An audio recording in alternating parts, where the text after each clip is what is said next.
Hi, it's Gary Bourne over at Royal LePage Sussex, and welcome to my 2019 real estate review for North Vancouver. First, let's look at houses, detached homes. We ended the year at 804, which was an increase of about 19% from 2018.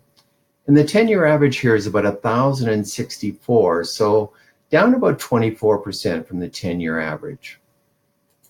For apartments, we saw an increase of 4% over 2018, and that was pretty much right on line with the 10-year average.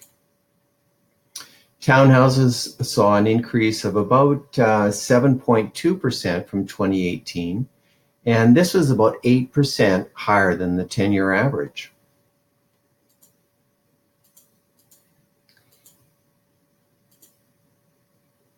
Okay, so the interesting thing is usually what we see is more sales in the first part of the year than the second half, because usually the spring is by far the strongest market. Whereas last year we actually saw a good spring, but an unbelievably strong last quarter. So that was in detached. Apartments, the same thing, a very strong final quarter. And townhouses, again, a similar scenario. Okay, so when we look at the inventory of homes for sale, okay, this is detached. We can see that we ended the year just 191 listings for sale. So that compares all the way back to the latter part of, the beginning part of 2016. Of course, that was the really strong year for real estate sales. With apartments, we ended at 161. And so if you compare that to December 2018, there was 253. So quite a shortage there. And townhouses, same thing, just 64 listings in December, and December 2018, 97. Okay. So next we're going to look at, to better understand the relationship between supply and demand, we look at the ratio of sales to active listings. Downward pressure exists when the ratio dips below 12%, and home prices can experience upward pressure when it surpasses 20%.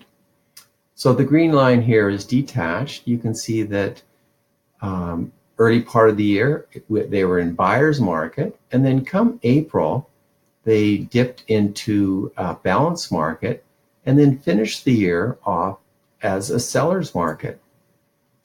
Whereas townhomes and condos were in balanced market throughout most of the year, and then in September, they went strongly into a seller's market. So how does that affect the prices then?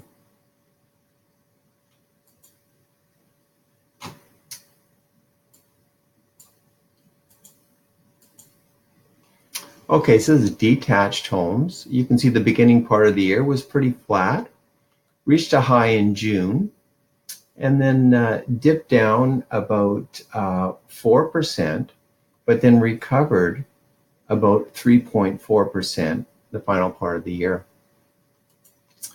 Apartments saw a decrease during the year of 3%, but really it was part of a longer descent from April 2018. And townhouses, similarly, they went down about 6.6% during 2019, and again, part of a slide from June 2018. So there you have it. For sellers, very good market conditions, very few competitive listings for sale, and especially we saw a really good, strong demand in the last quarter of last year. And for buyers, historically low interest rates, and likely a lot of listings coming on stream in the springtime. At this time, I'd like to wish you all and all your loved ones a very wonderful 2019. Take care. Bye-bye.